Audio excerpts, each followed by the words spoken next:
ये कहानी है सुंदरवन जंगल की, जहाँ टुनटुनी चिड़िया रहती थी।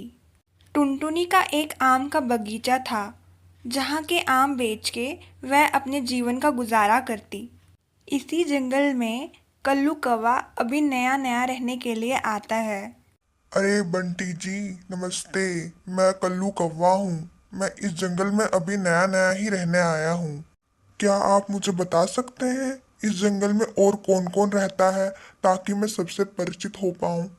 बंटी कबूतर कल्लू कौवे को सुंदरवन जंगल के बारे में विस्तार से बताता है कि यहाँ कौन कौन रहता है। कल्लू कौवा बहुत ही चालाक कौवा था। वह बातों ही बातों में बंटी से ये भी निकलवाता है कि इस जंगल में सबसे अमीर कौन है। इस जंगल में सबसे अमीर है टुनटुनी बहन। उनका बिजनेस तो क्या बताऊं जी, बड़ा ही तगड़ा चल रहा है।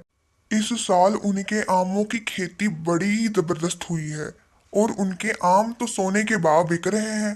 बंटी कबूतर की ये बात सुनते ही कल्लू कौवे की आंखें लालच से चमक उठती है। यहाँ दूसरी ओर टुनटुनी दिन रात मेहनत करती। चलो भाई, अब घर चलती हूँ। आज का काम तो हो गया, कल आके अब ये आम तोड़ूंगी। आज तो मैं बहुत थक गई। उसी रात टुनटुनी को बहुत तेज बुखार आ जाता है। हे भगवान, कहीं मेरी फसल बर्बाद ना हो जाए इस तूफान की वजह से। एक तो ये बुखार, इसे भी आज ही आना था। शुक्र है ये तूफान रुक गया। कम से कम मेरी फसल तो बर्बाद नहीं होगी। डॉक्टर टुनटुनी को एक हफ्ते के लिए आराम करने के लिए कहते हैं। ये सब बातें कल्लू कौवा सुन रहा होता है। इसी बात का फायदा उठाते हुए कल्लू कौवा टुनटुनी के बाग में चला जाता है। अरे वाह, कितना सुंदर बगीचा है। सच कहा था उस बंटी कबूतर ने। ये कहते ही वह सारे आम तोड़ देता है और वहां से चला जाता है। कव्यानी बहन, मुझे टुनटुनी बहन ने भेजा है आपको ये आम बेचने के लिए। क्या आप ये आम खरीदेंगी? ऐसा कहते कहते कल्लू कौवा टुनटुनी चिड़िया के सारे आम बेच देता है और खुद अमीर हो जाता है। आज तो बहुत कमाई हो गई। इससे पहले टुनटुनी को ये पता चले कि मैंने उसके सारे आम बेच दिए हैं, यहाँ से निकलना ही ठीक रहेगा। ये कहते ही कल्लू कौवा उस जंगल से भाग जाता है। अगली सुबह टुनटुनी की तबीयत ठीक हो जाती है। शुक्र है भगवान का, आज मेरी तबीयत थोड़ी ठीक हो गई है। कितने दिन हो गए मैं तो अपने बाग पे ही नहीं गई। वह आम तो पक पक के सड़ गए होंगे।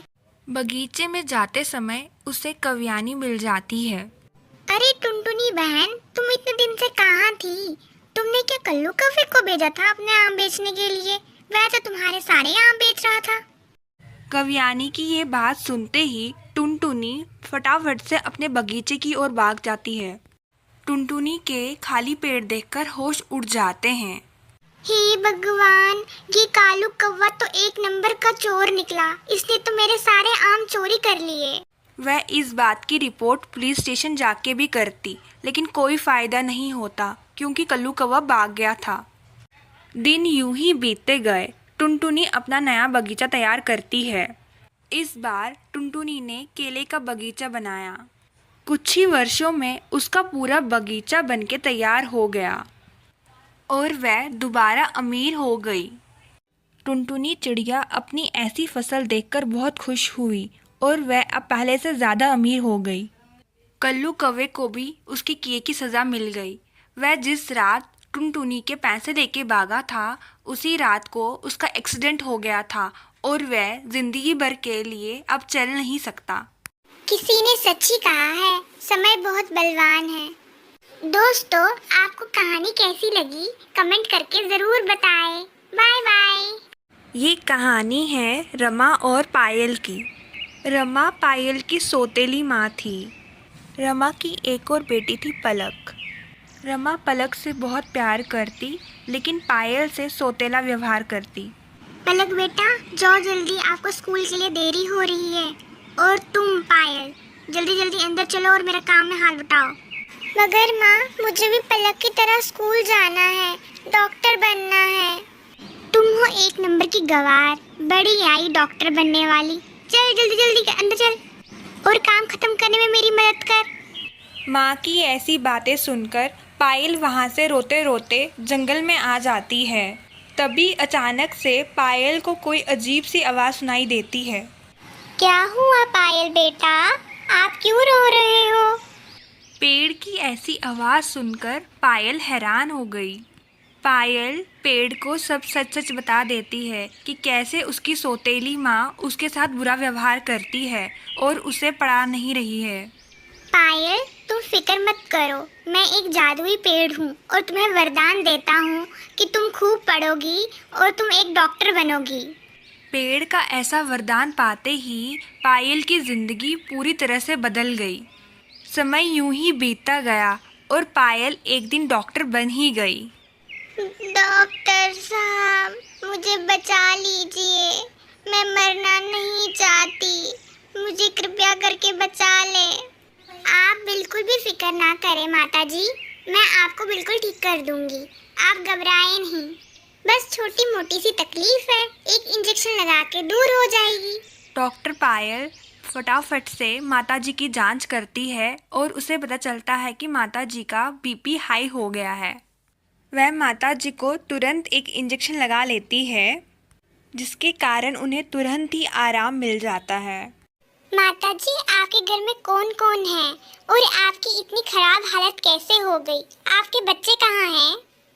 बेटा, क्या बताऊं तुम्हें, मेरी 2 बेटियां थी।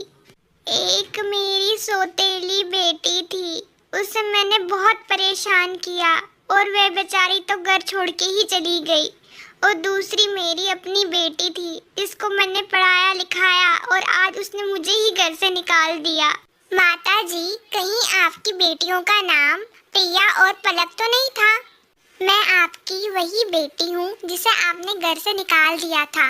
आज मैं डॉक्टर बन गई हूँ माँ। प्रिया की ये बातें सुनकर रमा शर्मिंदा हो गई।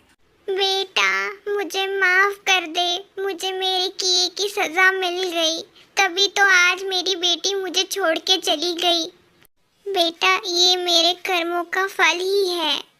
अपनी माँ की ऐसी हालत देखकर प्रिया अपनी माँ को माफ़ कर देती है और वह उसे अपने साथ रहने के लिए कह देती है।